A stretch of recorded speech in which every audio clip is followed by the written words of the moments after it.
What's up, guys? Welcome to the Put Me In Coach podcast. Where we go beyond the headlines and deep dive everything NFL. I'm Ian. And I'm Andy. Please remember to like, comment, and subscribe. Thank you so much. Hey, man, what's going on? How you doing, brother? Good. Thank you guys for coming. We're going to be doing Team 5 today, heading back to the South, Carolina Panthers, baby.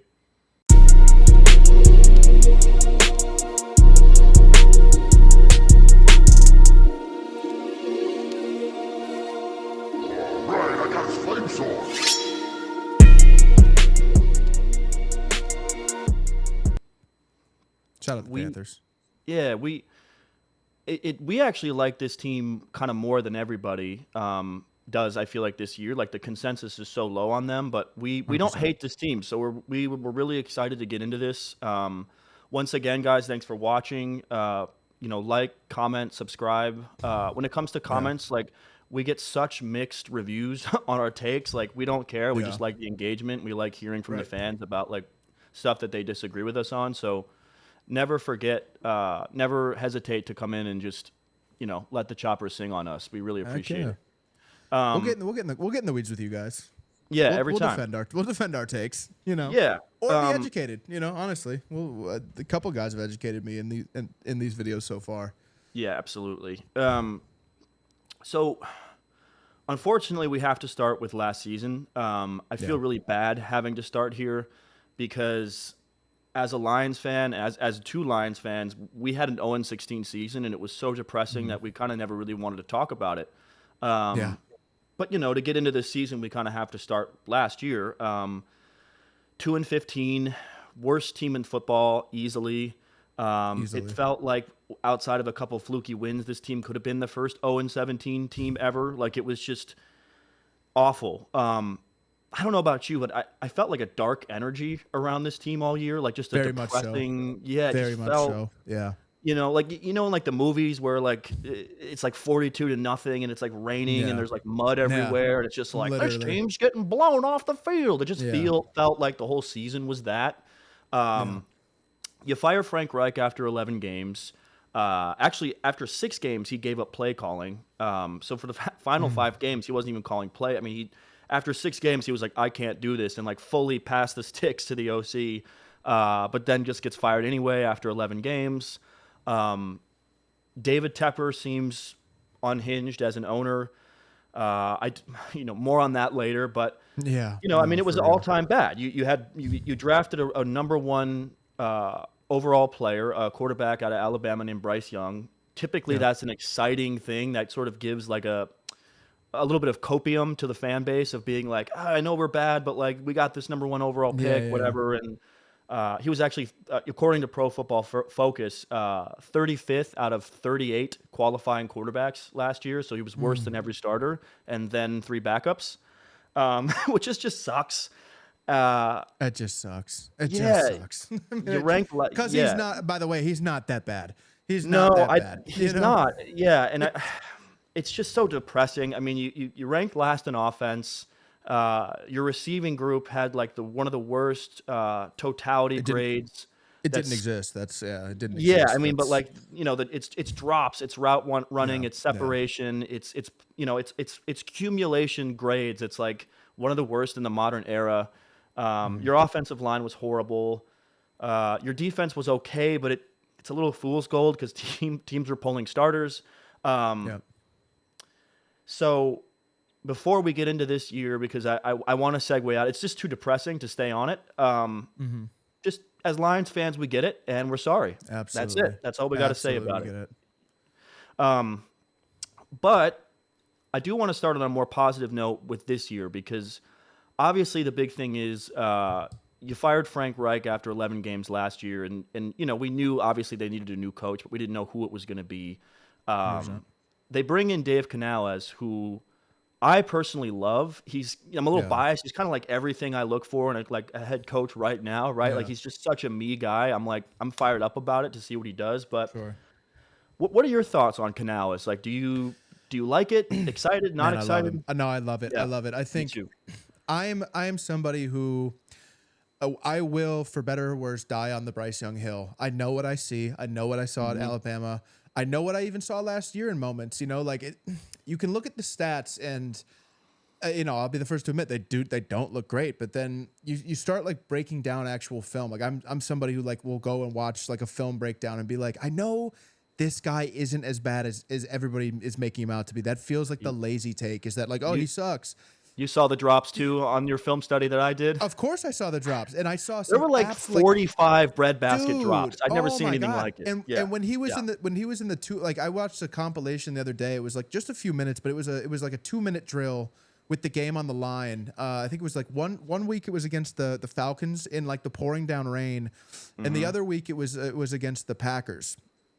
And I mean, this dude was just dropping fucking darts, like breadbasket, right at the hash marks, right at the out of bounds line. Like it was pure art, bro. And I'm like, no, yeah, this dude is him. Like I know that he's him.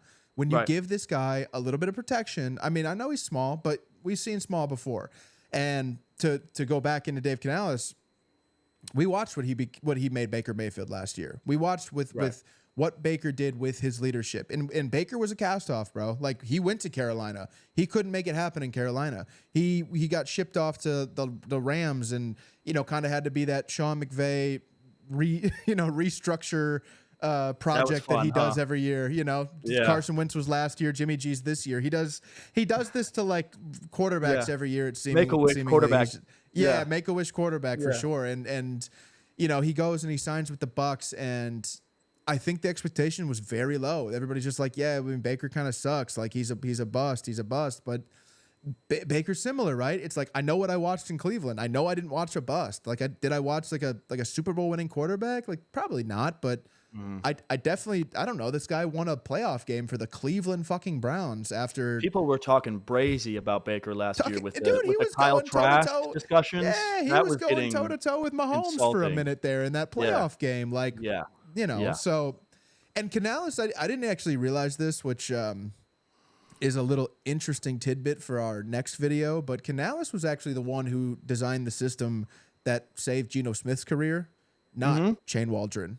I did not know that Canales was the quarterback's coach that year that Geno had that like breakout, like oh man, maybe he's not trash year. The year where Geno didn't write back. That was Canales' brainchild. I did. I was not aware of that. So that was an interesting little tidbit of information to find out. And I'm with you, dude. I think Canales is him, bro. Like there's this league. We've talked about it in other videos, but for better or for worse, this league is going in an offensive direction. Point blank. Period. You want to have an offensive coach as your commander in charge right now. It's just what you want. This is an offensive league that has great defenses, but it's these defensive coaches are kind of being phased out, and they're not winning the big game. It's all the offensive coaches. So to have an offensive guy come in and establish a culture that is, from what kind of you and I were talking about and what we were both seeing, was that it's very much of like, let's not talk about last year. Last year didn't happen. We're gonna all forget about it. Yeah, we're gonna not even it didn't happen basically. And to me, it never happened. It never happened. Not this time. A writer made it up. No way. We got you. Not a chance. Not this time. It never happened. Yeah, fully. And I think as you and I are going through our process here with these teams, we happen to find a lot of the same stuff, and I want you to talk about this a little bit, but it very much felt like how we were with Trevor Lawrence and Urban Meyer in Jacksonville a few years ago. It felt it feels very similar to that, but there's a completely different narrative going on with these two players when it comes to Bryce Young and Trevor Lawrence. So take it away for me and tell these people kind of what you and I were talking about when it comes to this narrative, because I totally agree with you on this take.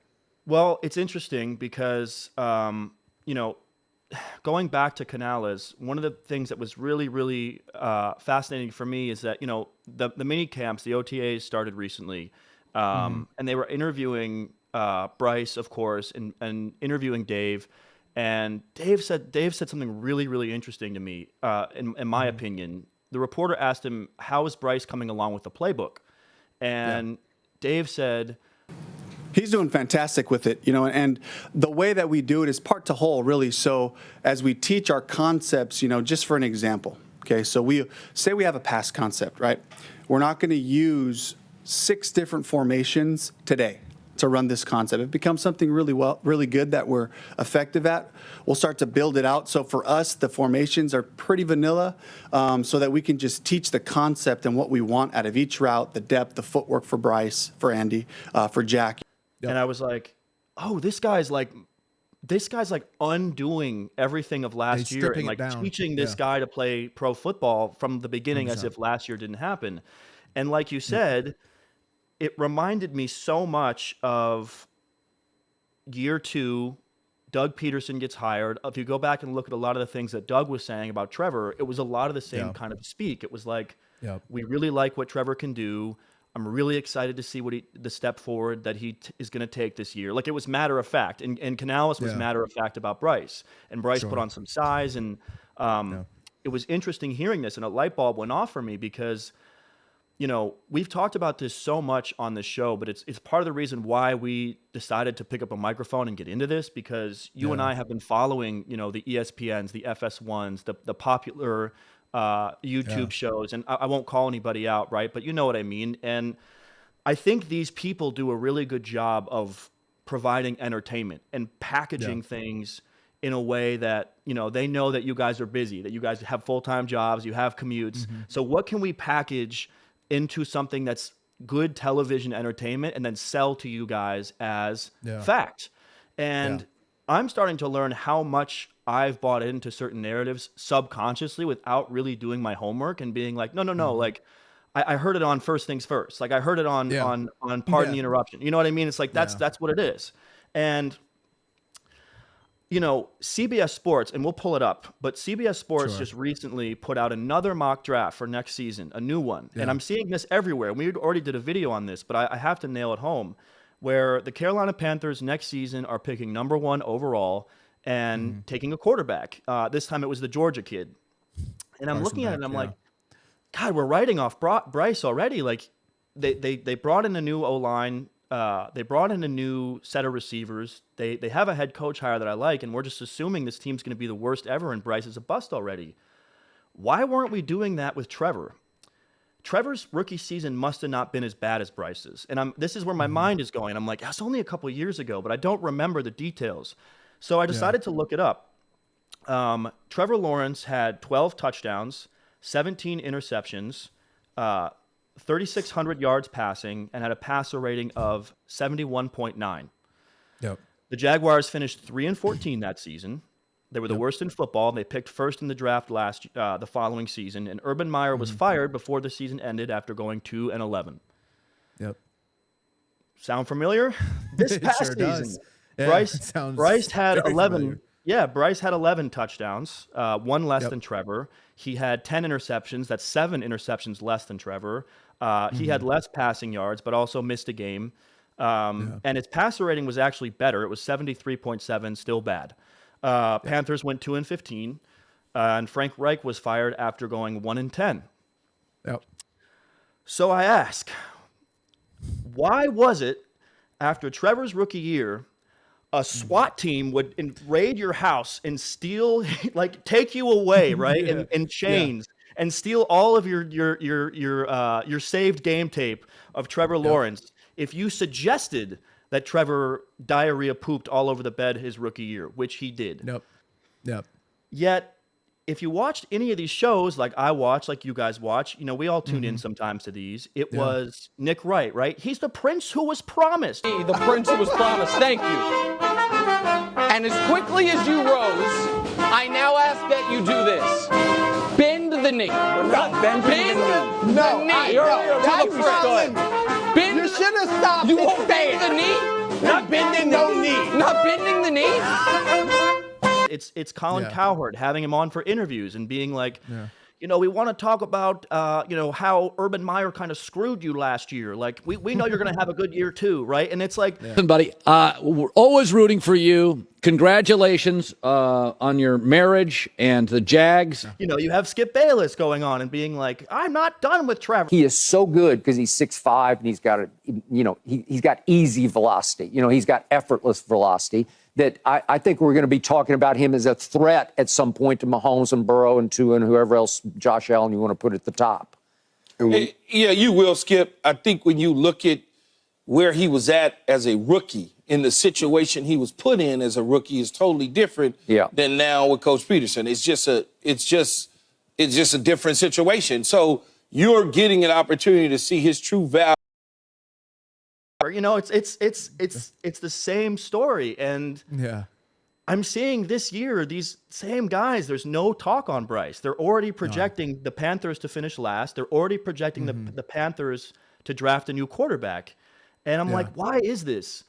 And it's part of my frustration with the narrative media-wise in general is it's because these people all put their reputational stake on the line. Trevor's final 2 years in college, pre-draft, generational, post-draft, generational. preseason. It's all we heard was the Jacksonville Jaguars are coming this year. Trevor's going to change the league. He's the new Mahomes. He's the new Luck. He's the new Brady. And he came out his rookie year and diarrhea pooped everywhere. And these guys got a bailout of a lifetime that he came out in year because they doubled down now. They told us we can't talk about the rookie year. We can't talk about the rookie year. And they circled the wagons, and Trevor Lawrence played his best stretch of football, his second season with Doug Peterson, and they made the playoffs. They won a playoff game and actually competed in Arrowhead with the eventual Super Bowl champion Kansas City Chiefs. 100%. Yep. I'm actually not even as high on Bryce as you are, to be honest. I like him, but at the very least, how come the same? I just gave you the numbers. I just gave you both number one overall picks. Both came from really good college teams. Why is Bryce Young not being given the same leeway? It's because these people are trying to cover their asses, and they didn't have stake in the game with Bryce Young. So I feel bad because I feel like fans are being misled a little bit, and they're being convinced by the media to throw the book, like to throw everything out on Bryce Young this year if he's not amazing. And I think we're going to see a lot of improvement with him, and I think a lot of these guys are going to look wrong. And I guess all I ask for football fans, Panthers fans, anybody, let's just give this guy the same treatment that we gave Trevor after his awful rookie season, because I think Bryce showed some flashes last year, and I think with this staff and with these weapons, I think he deserves another chance just like Trevor did. And Trevor proved us all right with his second chance, so there's no reason why Bryce can't. That's it. That's my take on it. No, I love that. And even to further in your point, right? It's like when the Jags had that first overall pick, and we all knew it. It was either Trayvon Walker, Aiden Hutchinson. It was never, Malik Willis, Kenny Pickett, all those guys that they were like, and they had Malik Willis, and obviously we know what Malik Willis is now, which was not a good player, but they had Malik Willis mocked to. I mean, Mel Kiper had Malik Willis mocked to the Lions at 2. So it's not like they weren't doing the whole, this draft is not, there's not a quarterback who's draftable in this one. It's like, no, they had a guy mocked at 2. Granted, we all know now he wasn't draftable, but that doesn't really matter, right? You have professionals. These same people you're talking about are going out there saying, Detroit needs to move off Jared Goff and go with Malik Willis at 2. So it's like, well, why can't they just take Malik Willis at 1 then? Because they picked their guys. And they fit, and they package their narratives knowing that you're not going to double check around 100%. This. And then they shove it out to you and they go, this is what is happening. Don't worry about it. Don't check on it. Just subscribe to our stuff. Keep buying the ESPN package. Keep tuning in the mornings. And it's just dishonest. I mean, I'm convinced that FS1 and ESPN teamed together and burned the Trevor Lawrence rookie tapes in the parking lots with just kerosene and fire. We're just like, that never happened. It's just like, it did. It was horrible rookie year, and he bounced back. So why can't Bryce bounce back? I don't know. I think it's disrespectful, and he can and he will. Yeah, exactly. Like just put a little. Just how I feel. Like I said, I don't even know yet. I'm just open to the possibility that he deserves a second chance, and I just don't understand the contrast in narrative. But then again, when you understand like how media works, you kind of do begin to understand why we're told he's a bust, and we were told Trevor. It was all it was all Urban's fault that Trevor was horrible. Yeah. So, I want to get into. I feel like we've touched on Bryce. We've touched on the coach. There's a lot of turnover on this roster. I want to start Tons. I want to start offensively in the draft because, going into the draft, you and I get like really excited for draft season. I feel like we always pick like a couple of like pet guys. Like, you and I have like our handful of guys that we're like, I want this guy to be, and Xavier Lagette was that for you this year. So he was my number one, man. Yeah, they traded up my for number him. one. Yeah, they traded up to get him at pick 32 with Buffalo, which I thought was super interesting. It's a ringing endorsement, but why do you like him so much? So much about what I love about Xavier Lagette is that not only is he an absolute physical freak, he's got it all right here. He's got it all right here. And that in the NFL, especially as a wide receiver, goes so far. And I feel like we don't talk about like the mental aspect of the game enough. You know what I mean? We always talk about these freak athletes and these guys, but then you get like an Odell Beckham who just like wasn't really right up here. Antonio Brown wasn't really right up here. And we look back at their careers and we go, man, I wish, God, like what could have been had you just been like, mentally sound. So as I'm going through and like learning more about Xavier Lagette, in the draft process, because like there's a certain type of guy that Brad Holmes is going to draft. So I always look for like that type of guy, and who kind of fits that mold of like the Detroit Lions. And Xavier Lagette just really jumped off the screen to me as somebody who would absolutely be considered there at 29, where we originally were. Right. Even when we didn't really need him, you know what I mean? But it's like he's such a guy like that. So I'm going through learning more about this kid. He starts off high school. He's playing wide receiver, right? His natural position. I think he played a little bit of running back too. His quarterback goes down senior year, and they're just like, "Hey, we need you to like play quarterback." And this is a kid who's getting recruited, right? You're being looked at by these schools. And he's like, all right, you know what? Fuck it. I'll play quarterback. So he plays quarterback his senior year of high school, completely changed his positions. His freshman year of high school, his mom dies of breast cancer. His senior year of high school, 2 months before graduation, after he's already signed with South Carolina to be close to home, like immediately signs with South Carolina when he got the offer because he wanted to stay close to home. He himself finds his dad dead in his bed at his family's home of a heart attack. Again, 2 months before high school ends. So before he even touches the field at South Carolina, he's lost both parents. Yeah. 99% of people would never be able to overcome that, right? And he's a ray of sunshine. So you woke up a Carolina Panther this morning. Did you have to pinch yourself a little bit? Oh no, man. I woke up ready, man. I got a call right after I got dressed. They was coming to pick me up at 9:30 in the morning. I told them I'm going to be ready. He's a ray of sunshine. I stub my toe and I have a bad day.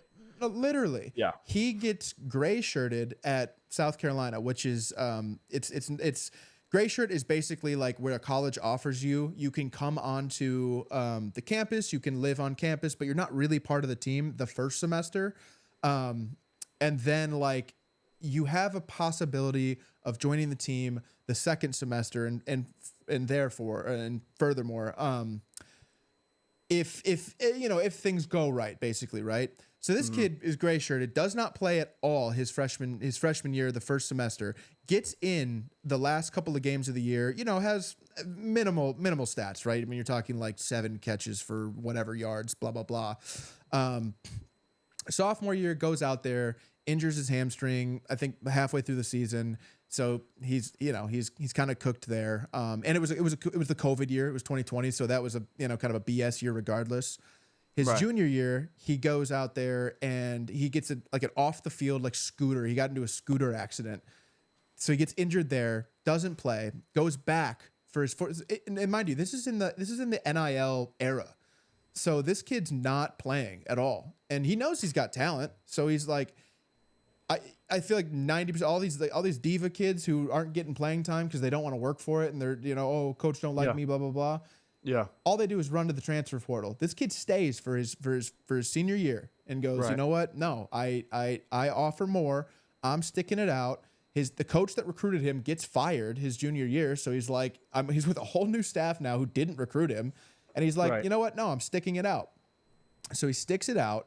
He has another terrible year, by the way. Like, he just doesn't get the ball. He's the bottom of the depth chart. He's like wide receiver 4 or 5. So I mean, how often are you going to get in, right? Right. So he sticks it out, plays the year, no big deal. Doesn't fizz or fud about it.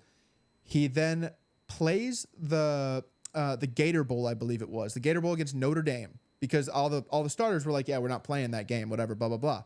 He goes out there, he has 7 receptions, 79 yards, and 2 touchdowns. Mm-hmm. And that was a game that Spencer Rattler actually played. So Rattler's thinking, oh, we have a connection. We have a good connection at that. You know what I mean? Mm-hmm.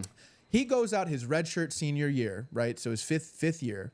This was his last year in college. 71 catches, 1,200 yards, 7 touchdowns. I mean, this kid is all dog. He goes through all of that adversity and ends up being a first-round draft pick. That is like the pinnacle of like success story to me. Yeah. Yeah. It's beautiful. He signs a deal with CAA, the agency, right after his senior season, like his second senior season, I should say.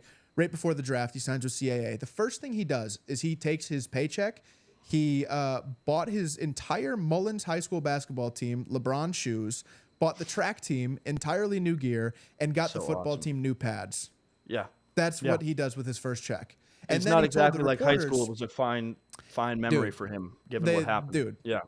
Thank you. And he then told reporters during his presser with the Panthers that the first thing he's going to do with his NFL paycheck is restore his parents' home that he lived in back in Mullins, South Carolina. Yeah. So I don't know, man. I mean, that just sounds like the perfect guy. You know what I mean? Yeah. Like that's the type of guy that you need to bring in to change this culture up, because he's going to look at Bryce and be like, "Hey, man, we're going to make this happen." You know what I mean? Yeah. And they absolutely. And by the way, they absolutely are, because I think this kid is DK Metcalf 2.0. He is a physical freak of nature. He's fast as all shit, and he's got great hands, and he's DK that doesn't big, have it up here. No, he does not, knock sir. on DK. Yeah, yes, that's kind of the knock on DK. I think we're gonna see. You know, Xavier Lagette's a name to remember for the people who aren't paying attention to the Panthers at all this year. He's all dog. I mean, all dog. No, I love it. Yeah, and I'm super excited about him. Yeah, and what's interesting is, you know, I want to give a shout out to somebody, because there was a man in Charlotte who put a sign out in front of his restaurant and said, "Please let David Tepper, please let the GMs make the draft pick. You know, let our guys, like, don't meddle in the draft." Remember, he came in and like confronted the guy, and it's like, but it seems like maybe he might have taken a step back, because I absolutely love this draft, like, all around for them. It's a great draft. Just need to make sure that we don't keep repeating the same mistakes. Matt is the owner of Dilworth Neighborhood Grill. Oh, yeah. Okay. I do all the signs. His latest sign, more like a suggestion for Carolina Panthers owner David Tepper. Not who they should pick, but who should decide. I was hoping to have some, at least infinitesimal kind of impact on a decision. The sign outside reads simply, "Please let the coach and GM pick this year." But I was hoping to say, just to be that extra little voice that said, "Hey, trust your guys." That extra little voice not only catching the attention of customers and fans, but also Tepper. Hours before the start of day 1 of the NFL draft, Tepper walks into the restaurant. Well, he wanted to know who did the sign, and my employees are like, we don't know. He's like, what do you mean you don't know? You know? So, but he seemed really nice. While Matt wasn't there, he was able to catch the brief interaction on surveillance video. First of all, I completely agree with you about Xavier Lagette, and it's starting to feel like if you aren't rooting for him actively, then you're just a bad person yourself. I totally agree. But I do want to talk about kind of the 2, 3, 4 slots that they drafted in, because I think because Bryce needs a one at receiver so badly, it kind of overshadows what they did in the rest of this draft. 100%. Yeah. They started off, in my opinion, with a great hit. Jonathan Brooks, running back, Texas, 6 Man. feet. Yeah, dude, 6 feet, 205. And I know I repeat this, but Texas was like my secondary team last year if Michigan didn't close. I went down there into Austin and watched them play. He hadn't gotten hurt yet. Adonai Mitchell was my favorite receiver coming into this draft. But Jonathan Brooks is amazing. And I think because of Bijan Robinson's year before, he kind of gets overshadowed by what Bijan did because Bijan's just actually generational at running back and Jonathan Brooks isn't. One thing I love about watching him is he's got he doesn't run away from people with extreme burners, but he just runs by people. Like his sort of wiggle and just kind of ability to kind of just move his hips a little bit one way and kind of just stiff arm. Like he just gets guys off of him, but he doesn't 100%. run people over. And he's not this Bijan where it's he makes 3 jukes and the whole team falls over and breaks their ankles. It's he just has this really crafty footwork of kind of getting the ball in the backfield, making a cut, and just sort of he keeps his feet moving through contact, almost like Isaiah Pacheco, where it's just this slipperiness, right? One thing I love about him with this team in particular is last year there was a running back by the name of Rashad White in Tampa Bay. He's still there, but with Canales, right? What's really interesting about Rashad White is he's not a good running back. He is No, he's not. incredibly inefficient. Their running game was horrible, actually. But he's really, really good at catching passes out of the backfield and making something happen with the ball in his hands. He's got sure hands. He was very good on dump off, very good on swings, very good on halfback screens. And so is Jonathan Brooks.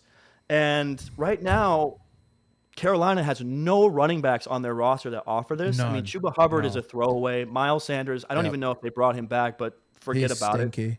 it. Yeah, forget about it. They have nobody. Rashad Penny randomly too. Right. He has this ability to catch a pass in the backfield, and his vision is just spectacular with the ball in his hands. And he's not an all-time talent. He's not this giant Derrick Henry. He's not this speed demon where he's running by it. But he finds a way to just make guys miss and then just get away from people. And it's this footwork thing. It's this slipperiness. It's this combination of quick feet and strength. Yeah. Combination. He tore his ACL last year against TCU in November. Which is a bummer because he's going to be a little bit behind. But he did come out and say that he's well ahead of schedule. And I think he's young enough and fresh enough that I think that I don't really care about the ACL, to be honest. I know I should, but I don't. No. I think they need guys. Another guy they got that I don't think is going to be a day one starter, but I decided to do some film study on him, and I'm like, dude, this guy's insane. Trevin Wallace, linebacker from Kentucky, 6'2", 220. This guy is like a cartoon character. He's like a bottle rocket. He's a linebacker, and he's not huge. He's not incredibly long. He's not this blue chip, prototype middle linebacker. And I don't know that he's going to start day one, but I think Panthers fans should remember this name because I think he is going to find a way to get in lineups because he just offers so much juice. His RAS score was 9.65 total, which is actually 95th all time for linebackers since the thing was invented. And his explosion, how it divides things up by certain categories. His speed was graded great, which is really, really high. But his explosiveness was graded excellent or elite, excuse me. So his explosive score was off the charts, and it's one of the best linebacker scores we've ever seen, and it absolutely translates on film, dude. This guy, he explodes into the backfield, and people don't even know what happened. He's like a muscle bound guy who's it's dangerous playing him, right? You know what I mean? Those guys. He's just nuts. He seems totally wild on the field. Like I said, his game's not polished. It doesn't seem.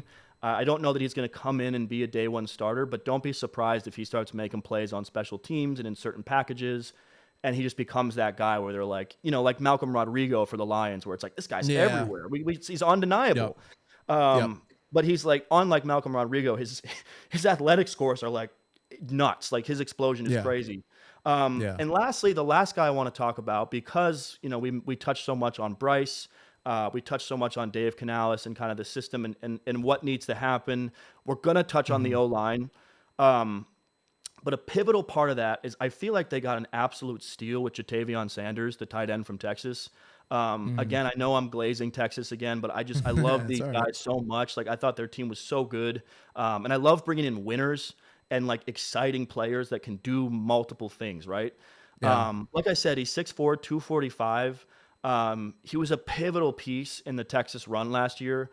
He reminds me of kind of a bigger, more solid like Chigo Okonkwo in Tennessee.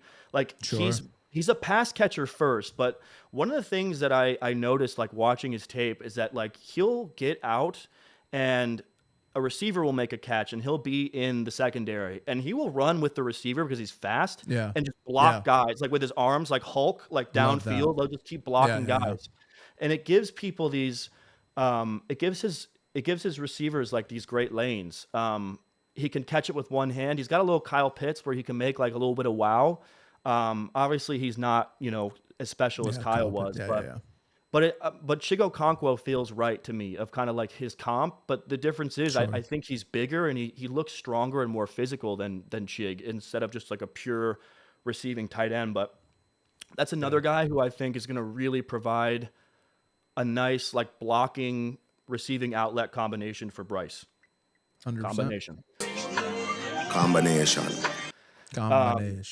So I just wanted to touch on those rookies because I think what you said about Lagette was amazing, and I don't know as much about the backstories of these guys, but watching the breakdown of these picks and going through the film and like looking at the scores, and I'm just like, it's a couple of these guys I watched in college, so I knew a lot of their shit, but they just got like players, man. They got players in this draft, and I'm really excited about it because it's just like they got dudes. They got men dudes. being men. You know what I mean? Yeah, like they got dudes. They got a running back. They got a tight end. They got a linebacker who's like unhinged and has like the best explosive rate we've ever seen at linebacker. So it's like I'm just really excited to see what happens on that front with the rookies. But before we go too far off the offense, I think the biggest thing they did this offseason, well, they did two major things.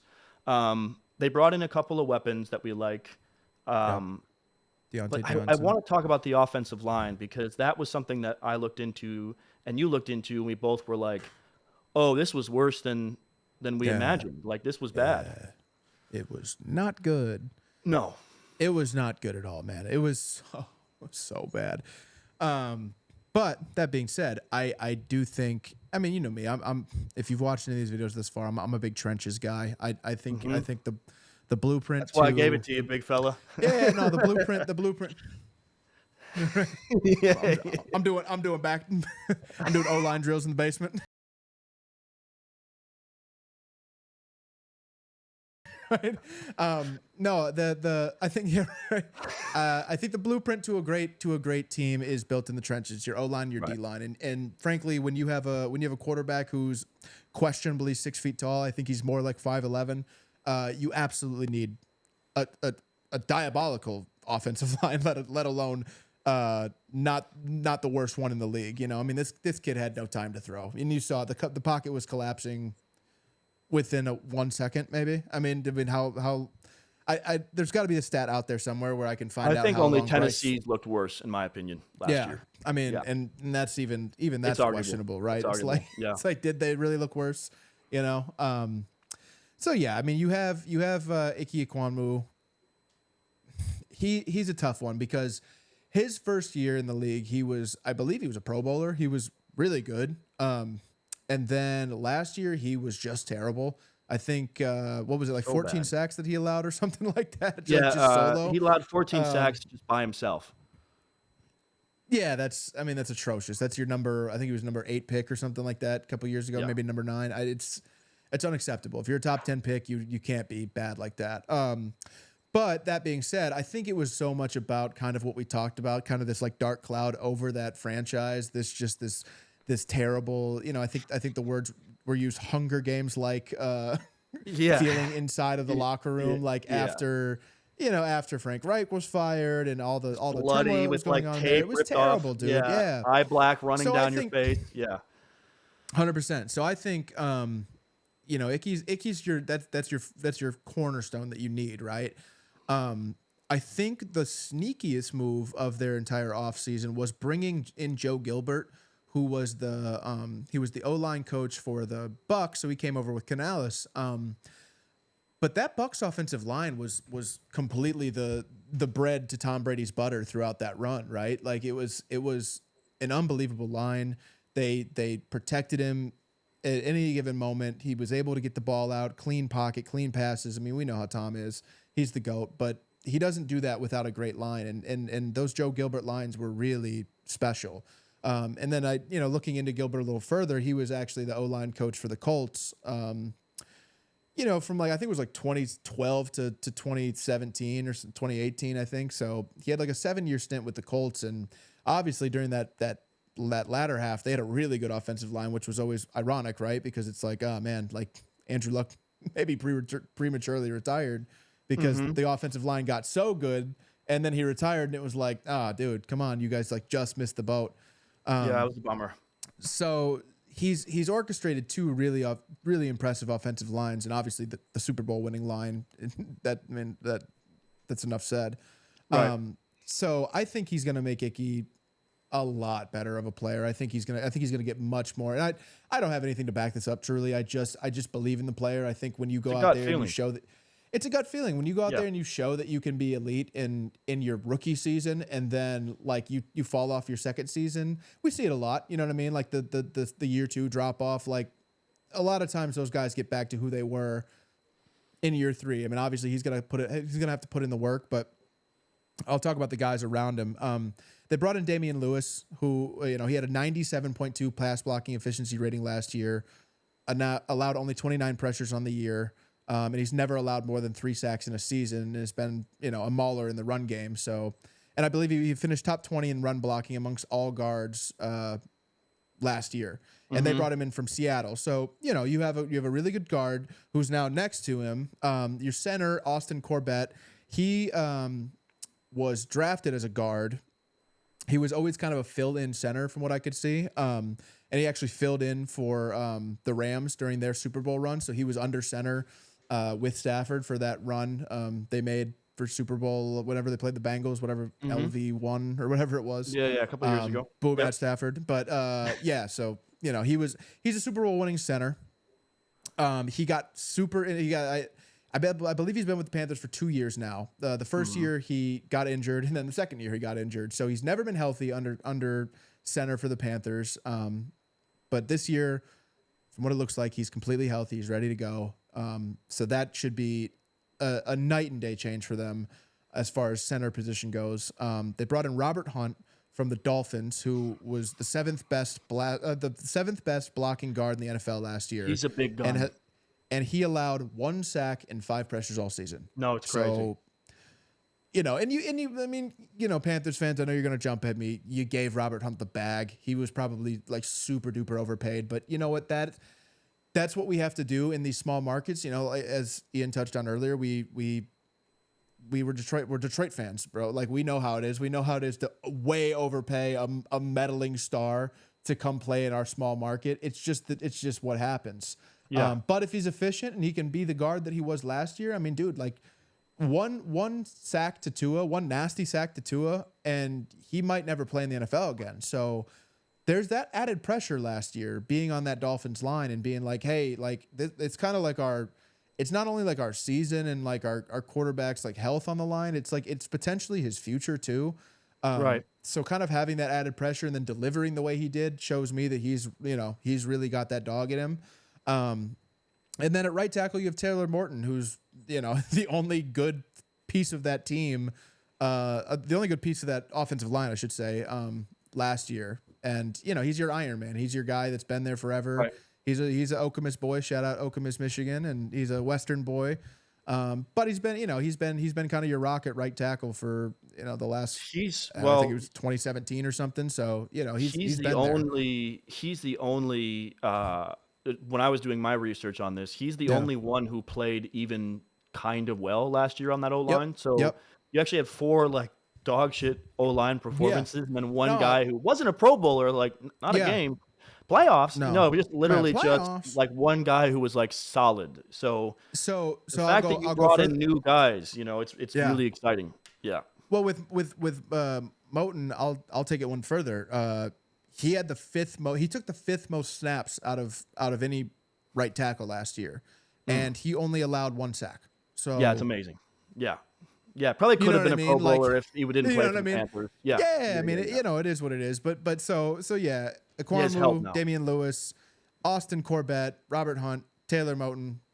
That's a night and day offensive line. You have completely huge revamped your improvement. offensive line, and you brought in a coach who's going to be teaching the offensive line and heading the ship, who has won a Super Bowl with great offensive linemen. So I think this whole Panthers offense is going to look so different than what we're used to. And yeah, I mean, it's got to be done. It's got to be seen. But if I was a betting man, I'd say that this offensive line is going to be, probably not a top 10 unit next year, but definitely in that top 15 area. I don't think they're going to be in the bottom half. I don't even think they're going to be mid per se. I think they'll be somewhere in the 11, 12 range of offensive lines, and maybe even better if they can all stay healthy. I really like where this unit is going. I really like who's coaching them. Yeah, I agree with you. And for all those people who, think that, you get kind of these contrasting opinions, right? Because I feel like you're a big trench guy and I'm a big skill guy, and it's like whatever. 100%. But both things are so important, right? Because this does 100%. matter with the O-line, but for all those guys that say the skill positions don't matter, like, you know what I mean? You get these other guys who take it too far where they're like, oh, it's all about the trenches. It's all about the trench. You throw whoever out there, and it's like, this was the worst graded receiving unit ever. I like trading for Deontay Johnson.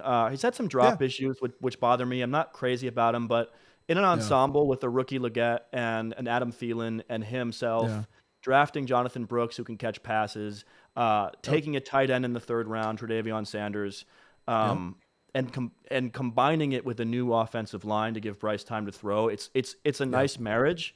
I want to touch on the defense very briefly because I feel like the big thing with this team was like the rookies and the offense flipping.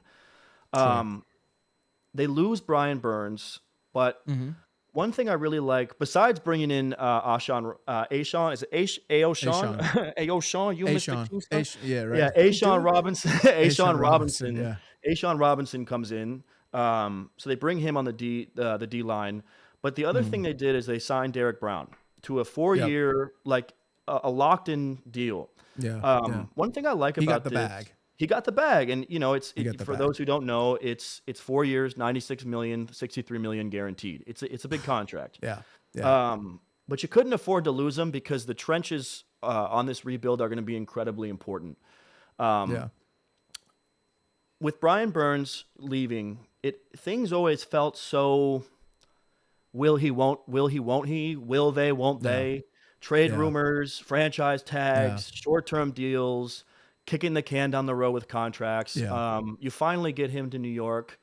It is a loss for your defense, but I do really believe that signing Derek Brown and making a commitment and having that sort of makes up for it, if that makes any sense, because now you have kind of your anchor guy on the line who's like, this is our guy. He got the bag. He got the money. Yeah, we lost this great player, but we weren't really sure we wanted him, right? There was that LA trade rumor a couple years ago. It feels like he's asked out. It feels like they've wanted to get him out. They've taken offers. They've franchise tagged him. You know what I mean? It's just been weird vibes. And so I like that they brought in Derek Brown. One thing defensively I wanted to touch on real quick. I would like to see them bring in Stephon Gilmore at corner. That'd be a good pickup. Overpay. Yeah. Because the secondary is sus.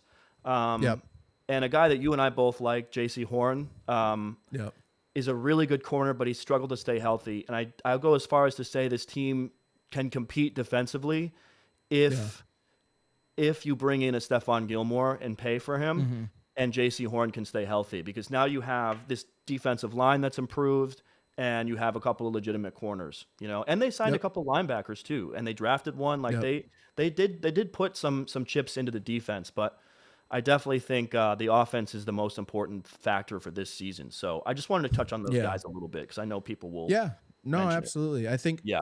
I think they were the fourth. They allowed only the fourth most scoring in the league, I believe. Yeah. Which I think a lot of people are hanging their hats on.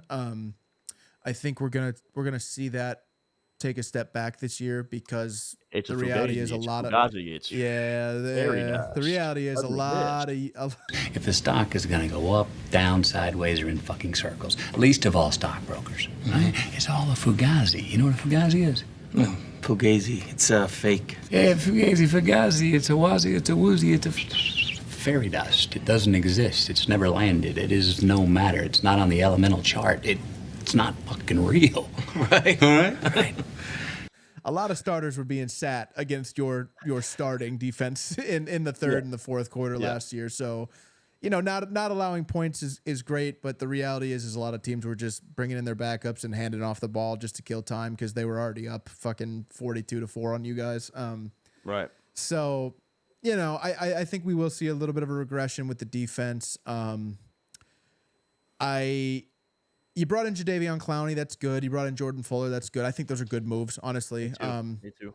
We talked about the linebacker that you brought in. You drafted Jewell, Mike too. Barrett. Josie Jewell came in, linebacker. from the Broncos. You drafted Mike Barrett, inside linebacker from Michigan as well. Who was an absolute just motor on that Michigan defense last year.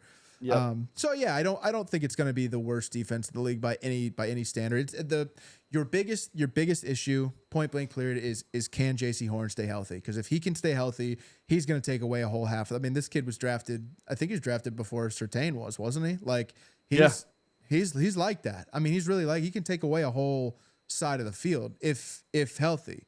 He can take on that wide receiver one and really lock him down. And I'm big on J.C. Horn, man. I think with a healthy J.C. Horn, your defense gets that much better. But yeah, defense. I think will just be mid. I think this team will be mid, totally honestly. But I think it's mid in the.